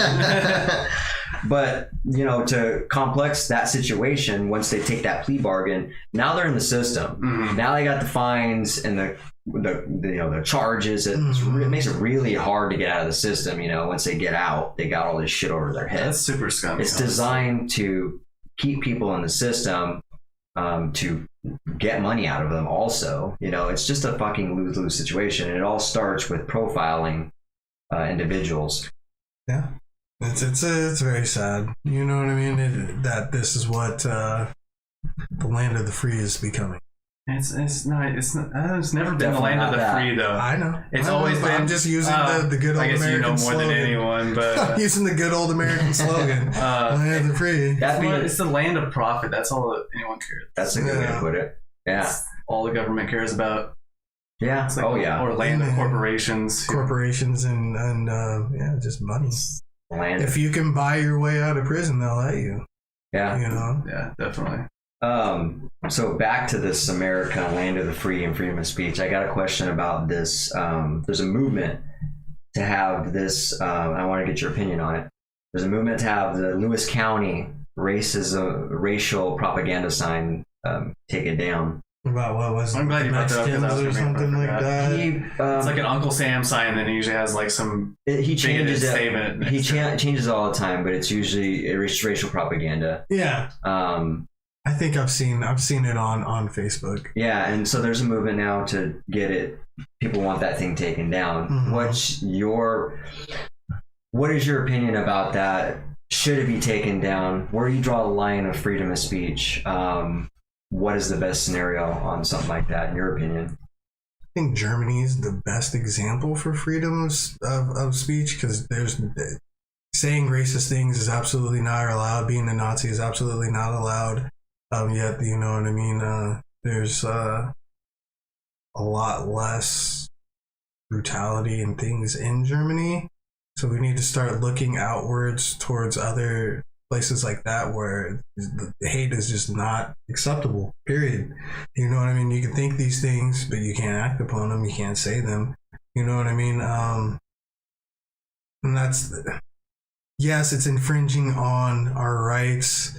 You know what I mean? But at what point in time do we realize that these archaic ways don't fit to this new digital age? Yeah. Freedom of speech is kind of a weird concept anyway. Yeah. Because if you're spreading like hate speech about other races, that's not really. That should be considered a hate crime, right? Yeah, exactly. So it's probably fair to say that we probably would, instead of saying freedom of speech, it would be more appropriate to have like freedom of speech with stipulations into it. Like, there already are stipulations, so we should improve the stipulations, honestly. I don't think people know the stipulations. I think they literally think freedom of speech means freedom of speech. They can say whatever the fuck they want. You can't threaten to kill someone. It's true, and you can't threaten, especially can't threaten to kill the president or anything like that, So yeah, you're right. There is stipulations. So Exactly. it should just be clearly outlined, I think, for the people that are really leaning on the freedom of speech. Do some research. Look into how Germany does does not allow any Nazism or anything, and that model should be kind of taken and put in for the United States as well. We should start using that. It's a good idea. You know what I mean? I'm gonna have to look into that. Yeah, because there's a lot. I've been seeing the posts back and forth about that particular movement. thing. Yeah. A lot of people are backing up the sign, dude. My kid lives down there, and it's very scary to me because my oldest daughter lives down there. It's like there's a lot of racists down there. I did not like living down there when I lived. I want to get my kid out of there as soon as possible. It's just like bunch of like gun toting. Did you hear about that teacher that they were like riding by in some truck? It was like a year ago, maybe a little more. They're riding by some truck or something. And they were like, she was a school teacher in that county. She was a black school teacher. And they said they were like shouted some derogatory something like "get the fuck out of here, nigger" or some shit. It was crazy. You know what I mean? She's a teacher in that community. That's just, you know what I mean? It's just like, so much. Wow, really? You're supposed to be, and again, you're not only in a position of power, but you're in a position that kids look up to, and you're being disrespected by. I don't remember. People if see it that was, too. Yeah. Well, no, he was talking about the teacher. The teacher was black. She was a black teacher in that community. Yeah. Oh yeah, no, she was a black teacher in that community, and she wasn't doing anything. And someone can't remember what it was exactly. but they like rode by and they're just like shouting racial slurs at her and Oh, shit. that's fucked You up. know what I mean? And she's you know what I mean, a great person That in the shit's community. taught to those kids. Yeah, that's someone in their what- family's teaching that to them, or not maybe not literally, but by example, at the very least, they're teaching that because kids do what they see. To go off what you were saying though, Ben, I just seen this recently of this post online of this white college professor, which was a woman calling Obama a monkey. Really. And there, that situation probably exists. Yeah, and now they're like, like petitioning to get her taken, out of her position or whatever. Good. How angry do you think all these exposed racists were when Obama got the election? You know what I mean? A whole lot, and that I think that goes to go with what's going on now. You know what I mean? Because now he's not, and so now they're pissed off that it happened in the first place, and he held himself so well, in my opinion. Yeah, I think so too. And did a pretty good job. Of course, there's the bad things that happened. You know what I mean? Yeah, I mean, there's always bad. Yeah. You're gonna get a bad review in any organization. You know? But it's very sad. You know what I mean? It's very sad. You brought up a topic for me that I wrote down here as we were talking. How do you feel about? We all know, the N-word is very harsh and inappropriate. Yeah. What is your opinion about black people using that in a way that they're like, hey, what's up? Yeah. Do you agree with that? Do you think it's maybe inviting other people to use? Is it keeping that word alive? What's your thoughts on that? It's used as a term of endearment, to empower, I believe, us to each other. No, I don't. So me, myself, I don't use that in mixed company because then I don't want people to think that they can. There's a green light. Yeah. Now all of a sudden they can do that or say that. Like I just said it earlier. But that was, you know what I mean? Because I'm explaining You're all a doing hateful quotation. Yeah, I'm doing it in a hateful, you know what I mean? They're using it in hate. But as far as like the way we say it to each other, it's a powerful word that we took from a negative and turned it into a positive. And I don't think that we should be using it as blacks in mixed company, because then, like I said, it's giving it a green light to everybody. Really, you know what I mean? I talk very intelligent, and if you've seen me, you see the way I dress. If you see me walking down the street, you wouldn't think that I'm so articulate, which, you know what I mean? It just goes to, I wouldn't say that you wouldn't think that, but certain people wouldn't think that. You know what I mean? Just based off of the way I walk and the way I dress. Now, if they sat down and had a conversation with me, they'd be like, wow, they'd be like surprised, like, wow.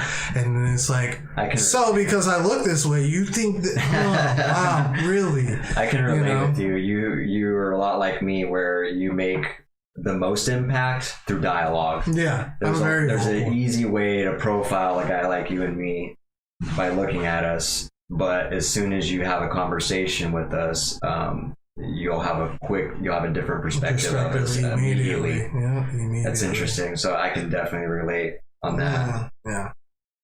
Do you think that can be confusing for some people? The fact that they, they're like, the way you explained it, it's a term of endearment for your culture, but like if a white person saw you guys, I don't understand that. If you guys are using that word, why you're so offended when we use the word, which might sound stupid. I'm just kind of. No, I know what you're saying. You know what I mean? Yeah, I know what you're getting that at. Could be confusing to them, maybe, or. Yeah, I can see how it could be confusing to them, but you know what I mean? Should there be a PSA explaining this to the white people? I mean, you can use this as a PSA. Dude, yeah. Don't say it. Don't say it with a hard R. Oh, definitely never say it with a hard R. And just try not to say it at all. And just understand that it's really just a term of empowerment. You know what I mean? For us, you know, and to kind of just like uplift our people so that we never forget what it was. You know what I mean? Okay. And how, That's another level of it too, right there. yeah. Just a daily reminder of what the word meant and was, you know, once was, and now it is completely the opposite, which brings me to something I would like to talk to you guys about. Yeah. How much Black culture you know is an influence on the country, but yet is one of the most condemned cultures. And you know what I mean? It's like, how could it be the two? And you know what I mean? It's really interesting because white people as a group will appropriate a lot of Black culture, and then still be racist towards them. Take the music and the styles and all this, you know, mannerisms, but then still be racist. Put them in a box with exactly. things that, you know, like, you know, everybody excels at different things, like basketball, for instance. A lot of different cultures are good at different things. So it's interesting. That's exactly what you're talking about. Like, people kind of, it's putting them in a box. Yeah, Really. I was specifically thinking of like music, how, you know, like Black people really with like not R&B, but I'm thinking like the blues and stuff, and then white people kind of took that and evolved it into their own thing. Yeah. Just kind of repeatedly do that over and over again. Like rap, for instance, was like all Black at one point, you know. Well, I mean, did you know that majority. the first actual rap song and single that came out was Blondie? You Was know it? what I mean? Yeah, she was the first one to do okay. the first actual commercial thing. Interesting. I didn't know that. I didn't know that. That's But yeah, I mean, it happens all the time. It's, you know, it's very sad the way that it does happen. And I think that it's looked at as cool, but it's never made like culturally acceptable until a white person does it, and becomes successful at it.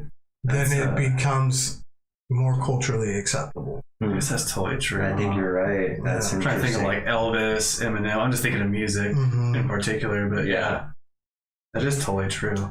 Yeah, to answer your question, as far as how it's impacted my life, the cultural diversity, and what, you know, I grew up in Yakima County, and very poverty stricken. And particularly the school I went to was Washington Middle School.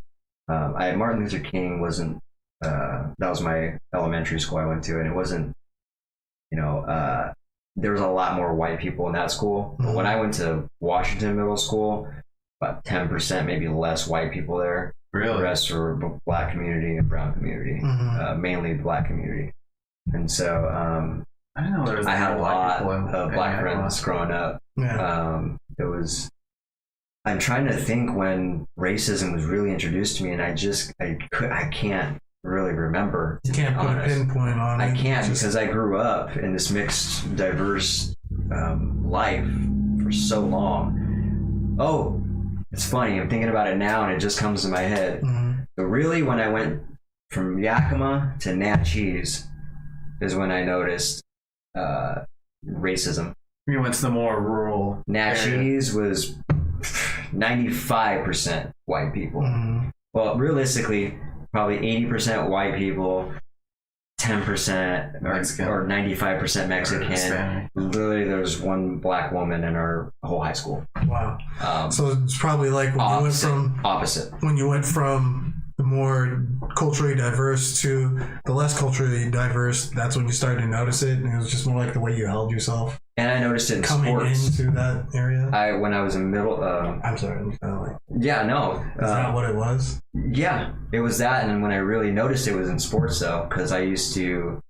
Back then, I was so short too, and I still am, but I was even shorter, and I was actually pretty good though, amongst my friends who were diverse and culturally diverse.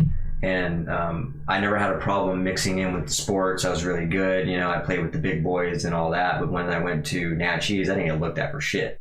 I was last to get picked all the time. I was never starting on basketball, football. Like, they really They really glorified the chiseled jaw white dude. I won't name names. I remember all to this day. I know exactly who they are. I can name them off the top of my head. They were really idolized, and even if they weren't the best, they were really just portrayed as the best. And that's when I kind of got that sense. I was like, what the fuck is going on here? Like, I played just as hard as any one of these fucking guys, and I wasn't the only one that it happened to. You know, we had a couple other brown dudes there that were getting the same treatment. So interesting. That's when I really noticed the switch, though, from one city to the next, and the majority of the culture that was predominant. Yeah, I never experienced that. That's interesting, though. That's cool. Yeah. I mean, it's not cool. I mean, it's just cool to have different experiences and kind of hear them. Yeah. No, it was much different in my middle school. Absolutely. I fit in more. You know, and we're all kind of dealing with the same stuff. We didn't really feel oppressed because we're all oppressed, I guess, if you will. I mean, we're all at that middle school age. I mean, everybody's going through their hormones. And, you know what I mean? Like, that's a confusing time. And then you throw in, you know what I mean, cultural differences and yeah. Yeah. I do remember when I went to, I used to live in this town called Madras, Oregon, which is like this small little town in the center of Oregon. And I remember I went to the high school there, and for like just a few months, because I went to live with my dad for a little bit. Decided I was about to move back. But when I lived there, when I went to the high school, they had these different hallways, and they were like segregated. It was so weird. There were like all the native kids would hang out in one hallway, and they'd all stand along the hallway. Yeah. Like all the black people would be in one hallway, all the white people would be in another hallway. So it was really uncomfortable if you weren't the race, the people that were standing in that hallway. Like, walking down, like, I mean, I'm a quarter native, but I just look white. So even walking down the native hallway was uncomfortable to me. Because I'm just walking, I'm like, holy shit, dude. They're all just standing and they're all just watching you as you walk past. It's fucking weird. I was like, I guess in like high school, going to like Tumwater High School, I really kind of matched with like every crowd. So I didn't like, it was hard, you know what I mean? I mean, there was still the very undertone racism that went around all the fucking time, but you know what I mean? I wouldn't let it get to me, and kind of just like fit in everywhere.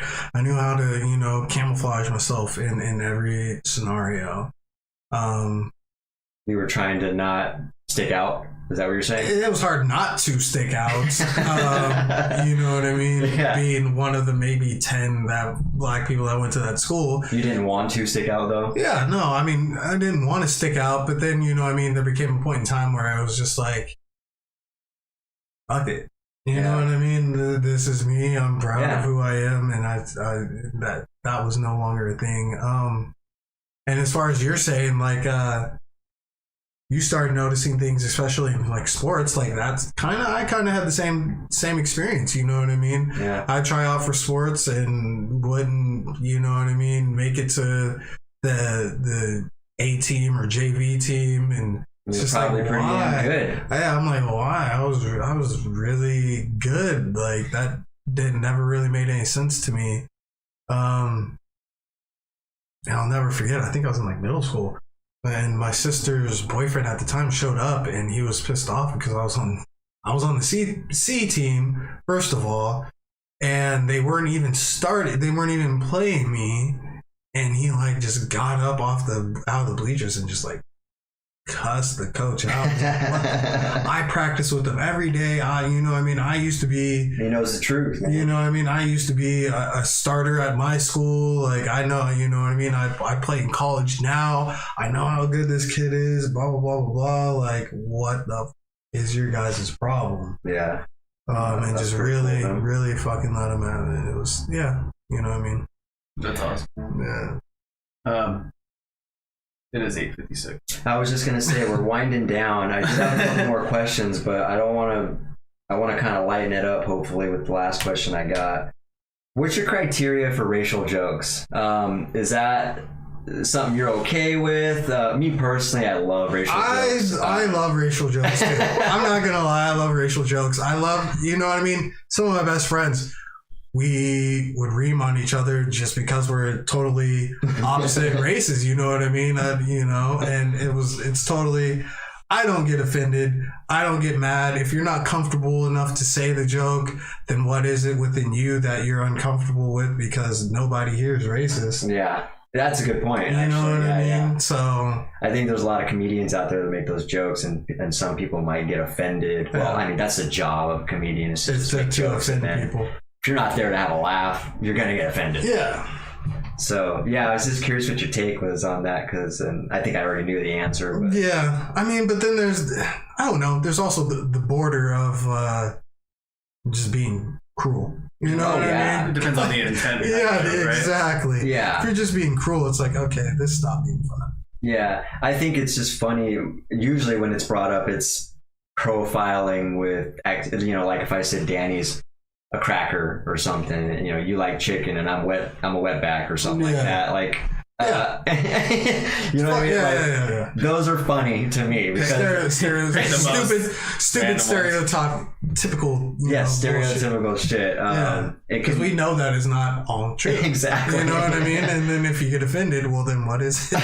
You know what I mean? Food jokes are pretty easy though, because it's pretty hard to get offended over people saying you like a certain food. It's like, it's just food. Or it's like, hey man, did you have a burrito earlier or something? Yeah. It's like, everybody loves burritos. You don't like burritos, or you know what I mean? You telling me you don't like watermelon? Like, or Asians can't drive. All the things like that really crack me up. Yeah. And it's just because I don't know. I think it's good to make light of that. Obviously, with something like the Black Lives Movement, that's a serious matter. So that's something separate, obviously. But when we're in it to have a good time and we're watching comedy or we're around a group of friends that joke all the time, I think I give the green light. It's pretty funny. Yeah. No, I'm not gonna get offended. Don't, you know what I mean? As long as you're not being like cruel or anything. Let's go. Let's joke. You know what I mean? We call it jonesing. Let's Jones. Nice. I got, you know what I mean? You want to play dozens or Jones? Let's go. Let's go back and forth. I'll burn you. You want to burn me? I'm going to burn you. Let's do this. Like, I love it. Gotta make sure the emotions don't override the joking part of it. Exactly. Just know when to call that line. Just, you got me good. None. You know what I mean? Like, or something. I don't know. All right, man. We're winding down, dude. This has been a really good conversation. We covered a lot of thought-provoking topics, and a lot of things I think people are interested in hearing. It's weird because a lot of people were kind of hesitant to get involved in this conversation, but except for Roland. Roland's a trooper. I've been enjoying it personally because I come from a place of privilege, and so I don't have the other perspective, and so I either make assumptions or just be like, I don't know. So it's kind of nice to actually just be able to hear the answers to some of the questions that we have. So totally. So yeah, with that being said, again, great to see you again, man. It's been nice to see you guys I've really appreciated this time and you to make it. So we'll have to have you on again here in the future. Yeah, whatever. And you know what I mean? It could be talks about whatever is going on in the country. It doesn't have to be about this. Yeah, just to be whatever. To be BLM today. Yeah, absolutely. Topical. I mean, but let's make a difference in this world. Let's make a change. Everybody, you know what I mean? Start looking within yourself. What is it that you do that you can change to help further the world, you know what I mean? And push the world in the right direction. We all do something stupid. You know what I mean? We all say something. We all have our biases that we can try to overlook, and you know what I mean? We just gotta hold up the mirror. Yeah, that's a good message, man. That was going to be my last question to you, is what would you say as a last message to the people and the protesters and the police? Yeah, hold up the mirror. We don't hate all cops. Don't believe it. You know what I mean? Not everybody's out looting and rioting. That's, you know what I mean? And as you can see, as the drops of tear gas and rubber bullets are not being used in these protests, looting and rioting is pretty much ceased. But, you know, just spread love, try to educate. And not everybody's going to get it. It's not up to you to make everybody get it. Very good. Very good way to end the podcast. Roland says, great podcast. Happy belated birthday. No, thank you. So, all right. Thanks for joining us, Roland, and everybody else here. We'll catch you next Wednesday for some more topics. So, yeah, we shall see you later. Keep it viral. Keep it contagious. You guys all saying?